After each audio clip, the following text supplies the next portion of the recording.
Welcome to the Cabral Concept, where board-certified naturopath and integrative health practitioner Dr. Stephen Cabral shares how he was diagnosed at the age of 17 with a life-altering illness and given no hope for recovery. It was only after studying and traveling all over the world did he discover how to combine ancient Ayurvedic healing practices with state-of-the-art naturopathic and functional medicine to fully rebalance the body and re-energize it with life. It's time to discover how to get well, lose weight, and finally feel alive again. And now, here's your host, Dr. Stephen Cabral.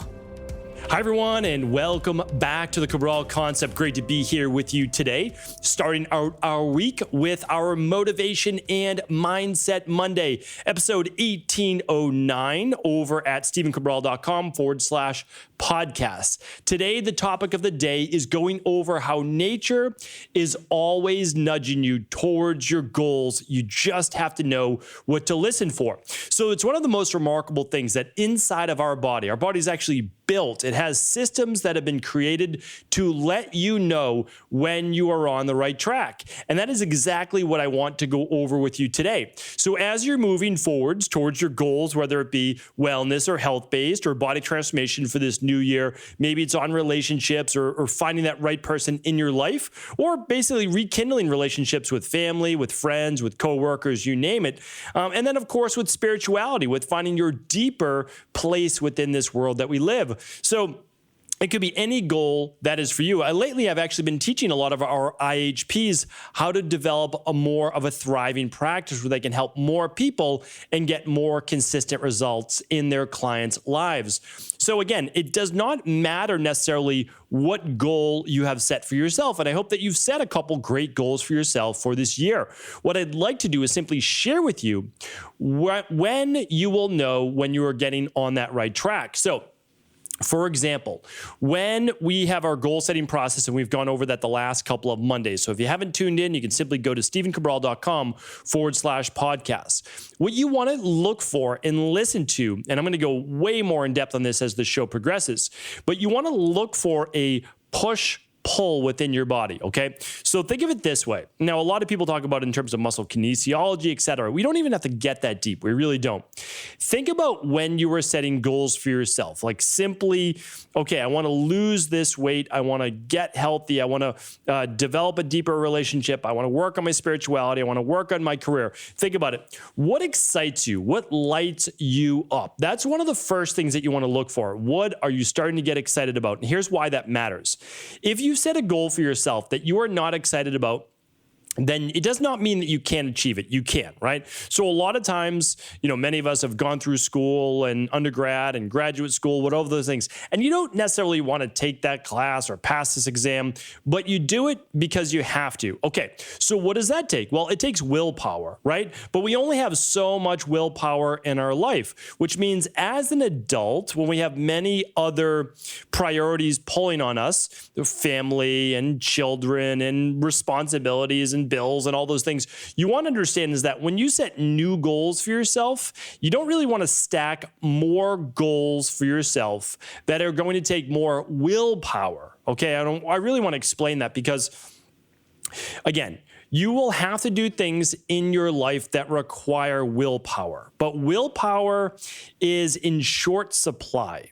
It's also why the things that take the most willpower, you really want to do that first half hour, or first part of the day, because as we know, willpower starts to wane towards the end of the day. For example, worked for many, many years in the health fitness-based field, and still do to this day. It's not like I've stopped working in it, but working specifically with clients, workouts, trying to transform their body or take their physical attributes to that next level with professional athletes, et cetera. I work with many world champions. I've worked with all sorts of different athletes and love working with them. Their discipline levels are very high. Let me give you that example then. So for example, if you are someone that doesn't enjoy exercise, but you know that you need to do it to either lose the weight or keep it off or for a health-based reason, those are the people that absolutely should be doing those 6 a.m., 7 a.m. workouts because you need to get it done while you still have some willpower during the day. Okay, because if you wait until end of the day, what happens? Well, you can always find a million different reasons. Have to get home early, stayed late at work. Sometimes we even self-sabotage to make those things happen so we don't need or can't get in that workout, right? So if you don't like something, get it done earlier in the day. There's that book written about that called Eat That Frog, right? I believe Seth Godin wrote that book. I'm not positive, but actually, it might have been Brian Tracy. Brian Tracy, I believe, wrote that book, Eat That Frog. And it's important, right? So whatever your top tasks are, really doesn't have to be something that you dislike, but whatever's going to move you closest to your goal, try to do that earlier in the day. It can make a game-changing difference. And check out my previous podcast as to how to get back about a half hour to an hour every single day for you. That's to work on you. Remember, if you get better, and you are happier and you feel more fulfilled and passionate about what you are doing, everything in your life gets better. And that includes all the people around you who are priorities as well. So now let's go back to the athlete. The athlete doesn't necessarily have to do their workout first thing in the morning because for the most part, they are intrinsically motivated to work on their sport or their chosen profession, right? So for me, I love to teach, right? So I love doing this podcast, love doing these videos. For me, I don't need to do it first thing in the morning. I could even do it at 4 o'clock in the afternoon towards the end of my workday because for me, I get to do it, right? So think of it this way. You have to do versus you get to do. I get to do this podcast. It is a great privilege. It takes a lot of work, and yes, it takes energy, but I have the energy for it because I get to do it. For me, it's an enjoyable activity where I get to teach. A lot of other people, they could think that that's crazy. I totally understand, but that's because it's not what lights them up. Right? For them, it might be some quiet time to their self. It might be reading a good book, whatever it might be. Okay, you don't need to do those things first thing in the day because you get to do them later in the day when you don't even need as much willpower. Willpower comes first. Okay, so going back to this, push versus pull. When you are coming up with a goal for yourself, do you feel yourself driven to do it? Are you being literally pulled towards it or kind of pushed back? So for me, thought about doing my podcast, thought about doing videos for many, many years. I was pulled towards the podcast, okay? Why was I pulled towards it? For me, before I started doing it on video just a few months ago, I didn't have a lot of time. So I was working with private wellness clients all day long. I was overseeing literally 20,000 appointments a year, a lot of work. Didn't have time for the whole video setup. We actually started that in the beginning. It was just too much work, but I wanted to continue with the podcast. So I was pulled towards teaching. Okay, instead of opening many more locations and wellness centers around the United States, my goal was this. Let me teach more. Let me reach more people. I was pulled towards that. I could pull out a microphone literally and just speak. Every single podcast contains no more than 5 bullets of notes for me. That's it. If I get off track, I say, oh, there are my bullets. Oftentimes, I never even look at those 5 bullets at all. And for me, all it is literally one little document, typically just you would start an email and I write 5 bullets. That's it. So, and today there's 0 bullets, right? So there's not a whole lot of prep. I know the topic I want to talk about. I'm well-versed in it. I've been teaching it for years. I try to stay in my lane. I try not to talk about things that I have no business talking about and help people and how I can help them. Now, why was I pushed away from video even though I go back and I wish I had done the videos. I wish I had kept with those. I really do, because we would be able to reach far more people on YouTube. But the nice thing is at least we started now, right? Again, I regret not doing it for 10 years ago. I was on video since 2008 as a health correspondent for Diet.com, for Self Magazine, for Condé Nast, for all these different publications. I wish I was on video back then. I mean, imagine how the ability for me to reach more people would have been exponentially greater, millions of people. And it's okay though. It's okay because I was pushed. I didn't feel that drive to do it. Not that I didn't feel the drive to do it. I shouldn't say that. I wasn't ready. I simply was not ready. Now I could have pushed myself to do it. Maybe I should have, but it's okay because again, we have time. We can start now. But again, I was drawn to it. I was pulled towards it. I want you to think about that. What goals are pulling you towards them? Those goals want you as much as you want them. Start there, right? Video absolutely takes a whole lot more work. I'm doing it now. Not as easy, takes twice as long. There's just more setup. There's, it's me putting on a white shirt. But before, I could be in my bedroom at home recording a podcast. I could be anywhere. And again, it's okay. I have a bigger mission now. I want to reach more people. That's what it's all about. And I'm willing to now do that. So all of these things do matter. But again, need to make sure that they're scheduled. All right, let's get back a little bit more towards what makes all of this happen, though. Why the pull? Why the push? And what nature has done for us, and in fact, to actually move us more towards our goals. Well, it's given us this specific neurotransmitter called dopamine. And I've spoken about dopamine before. I can even try to link up to it today on that previous show. Episode 1809 is today's show, stephencabral.com/1809. There's the show I did previous lets you know if you might be lacking in dopamine, okay? But so many people are lacking in dopamine because they are not moving on a path in life that lights them up. So think of dopamine as the reward neurochemical in your body, okay? It is naturally produced by the body, brain and body, in order to continue to push you towards your goals. So it's basically like you're drawn towards your goal because you want to achieve it. You want to lose the 50 pounds. You want to get over the autoimmune issue.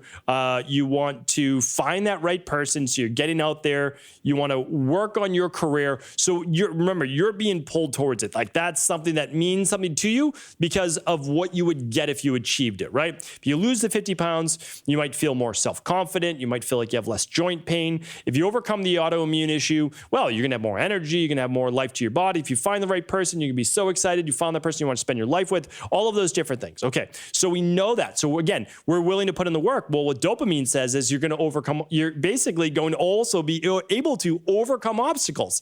That's the amazing thing. Here's why. With dopamine, you are being rewarded for those actions you were taking along the way. So if you get up early in the morning and you do that workout, you might not want to do it. But what happens when you exercise for like 90+% of people? They get a boost in neurochemicals, a boost in endorphins, one of those being dopamine. So what does that mean? Well, it means after that workout's done, how do you feel? You feel amazing. You feel amazing. How long does that last for? Hours, if not the entire day. That's most likely then going to follow you through the day saying, make better food choices, okay? Take more steps. Do the things because you already did this workout. You feel so great. Now you have energy and you want to do what? More of that. So the next morning you wake up, you say, I really don't want to work out again today. I'm still a little bit sleepy, a little bit tired, but you say, I'm committed. I'm going to do it. I'm going to do this workout. What do? You do the workout, 5 minutes, 10 minutes into the workout, you start to feel good. By the end of the workout, you feel fantastic. As long as you didn't deplete yourself. So now it starts to build up over time. We have what? We have momentum. So much of this is understanding that some things in life you have to do. You have to do them. That takes willpower. Try to do those a little bit earlier in the day. But even things that you have to do, like again, pass that certification, pass that course, pass that exam, get that degree, whatever it might be, right? Like whatever it might be. Or just dealing with your kids, right? You have to do those things to make sure they grow up to be responsible and healthy human beings. Okay, so what do we do though? Well, we get to see though, even the things that we don't love to do, we get to see the rewards from those. Remember, when you get that certificate, you get that diploma, you see your kids growing up, they're happy, they're healthy. Okay, it makes all of those things that you had to do along the way that much more worth it. So you say, okay, I am going to continue this. I know that I have to do things in life because they have to get done. But now I also have that part of my life that I get to do. That gives me meaning, right? It gives me meaning to do things like this podcast. It gives me meaning to read hundreds of lab tests every single week. It gives me meaning to be able to teach all of these integrative health practitioners all over the world. Like that gives me meaning. I get to do those things. I don't need as much willpower, but I still get the dopamine boost every time I do those things. And there's one more tip I want to give you today because this is a game changer. So many people right now, well, and they've written it in the past, they say, well, it's hard for me to get to bed before 10 o'clock. I understand. I was there myself, and I know that it's extremely difficult when you're in college. I get that, right? I get that. Different schedules, you're staying out late with your friends, like whatever it might be. I understand. But as we start to move into being an adult and responsibilities and all those things, we have to understand is that we are not night owls. We were never meant to be night owls. I explain that inside of IHP. I explain that inside of all my different health results accelerators. As human beings, we are not nocturnal, which means that take away our electricity, put us outside in a tent for 3 weeks, we are going to recycle and reset back into the Earth's and nature's circadian rhythm, which is we wake up with the light and we go to bed with the dark. It's as simple as that. I mean, it honestly is. When you do that, though, there's one more part to it. You actually start to produce more dopamine naturally. And the converse is also true, or the inverse. If you choose to stare at your computer, stare at your phone, work late at night, past 11 p.m. specifically, through to 4 a.m., if your eyes and your skin, it's not just your eyes, remember, this works on people who are eyesight impaired as well. And here's what happens, and here's what they found. Even those people that can't see are affected by blue light at night.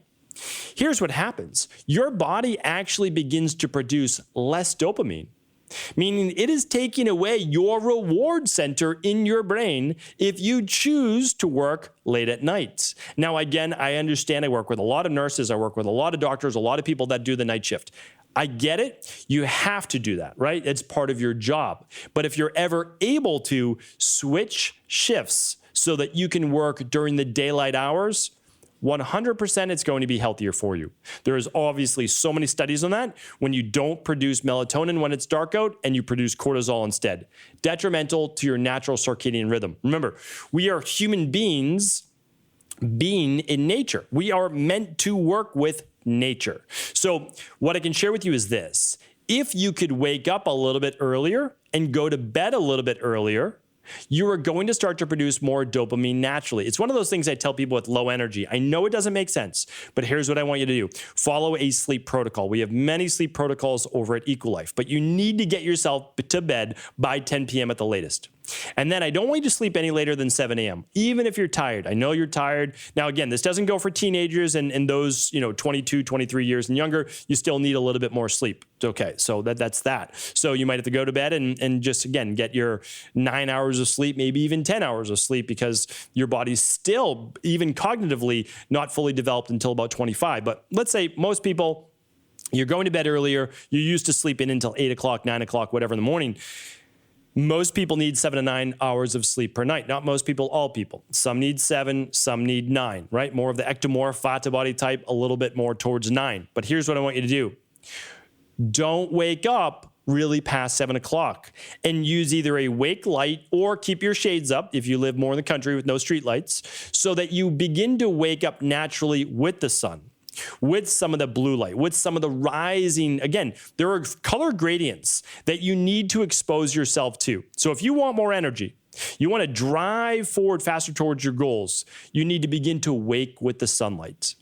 And if that sunlight isn't available, like it's not for me in here in New England during the winter hours, purchase a wake light. You can find all of those recommendations at stevencabral.com/resources. I review the best companies in the world who are the best at what they do, and that's one of the things that I use right now. So every morning I wake by light myself, even though the sun hasn't risen yet. And that's one way that we're able to kind of rework that system a bit. So because if not, I wouldn't be waking up till 7 o'clock because it's winter time here. So here's what you want to do. You want to get in better tune with nature. You want to listen to what you're being pulled towards to. That's that gut feeling like, oh, this is something I meant to do. I always talk about that. I say this basically, if something, and I do this myself all the time. Okay, I have a lot of goals I've set for myself, a lot of things I want to achieve, but I don't do them all right away. If it keeps coming back to me month after month, and sometimes even year after year, like these videos, I know that I need to do it. I know that I need to make the time. I need to make it a priority. That is something that you're passionate about or that you feel a deep connection with, and it's something we need to move towards. If you begin to reset that sleep cycle, you're going to get more of that drive and ambition anyways in the morning. You'll be able to take all the work you were doing at night anyways and just shift it more towards the morning. Remember, if you're waking up at 6 a.m. and you typically didn't wake up until 8 o'clock, you've got 2 hours. 2 hours of prime time before the rest of the world is really waking up. You get to put in that time. Imagine what you can do with 2 hours a day. I mean, 2 hours a day, you can accomplish pretty much anything you are looking to do over the course of 90 days or, a year's time, because you're getting, 14 hours or so every single day, or even just 10 hours if we look at it for the week. That's a 40-hour work week over the course of a month. I mean, that's pretty fantastic. 40 hours, you're looking at 52 work weeks extra per year. So I should say 12 extra work weeks per year. So much you can accomplish, so much you can do. Just remember, listen to that gut. What are you being drawn towards? If you're not being drawn towards, you feel like you're being held back and you need to do it, try to set it earlier in the day. And what I want you to do is reset that sleep cycle, get in that exercise, do things that naturally boost dopamine so you have more natural energy that you can then put towards your specific goals. Hopefully today's show was helpful. Thank you so much for tuning into the show. And of course, if it was beneficial, please do feel free to share it with anyone you believe it could serve. Thank you so much for tuning into the show. And today, as always, at the end of the show, I try to share with you what we have going on for our listeners, for our community, and you won't want to miss this one. Right now, going on over at Equilife, you can get a free bottle, more than a 30-day supply, typically a couple months supply of our liquid vitamin D3. This is a favorite of the community. It is one of the products used in our immunity protocol, and it is something that we try to offer every single January every year for about 4 years running now. And that is because vitamin D helps with your wellness-based goals. It helps with your immunity. It helps with your weight loss goals. It helps with anti-aging. Vitamin D is one of those nutrients that your body needs on a daily basis, and also something that works with over 300 different processes within the body. So it's very important that if you're not maintaining a tan on a weekly basis, that you most likely need to supplement with vitamin D3. The average dosage for adults is about 35 IUs per pound of body weight. Same with children. I use 4 drops per day. So does my wife. That's in addition to the daily nutritional support. And both of my daughters, who are now over 35 pounds, they use 1 drop per day. So it's simple to take. Honestly, it's not a dropper. It's just 1 drop. You can put it under your tongue when you're having a meal or with a smoothie. It's super easy to use. I do mine typically right at breakfast, just 4 drops under my tongue, and I can just have my smoothie with it, and I'm good to go. So right now, it is yours completely free, especially this time of the year. It's absolutely needed. So you can head on over to equa.life, pick up anything that you desire over there, whether it be a lab, daily foundational protocol, whatever you need. Any purchase over $99 gets this free bottle of liquid vitamin D. Same product I've been using in my practice now for about a decade, and it's one that I can't recommend enough. Take care, everyone. Enjoy the special promotion. Head on over to equa.life right now for details.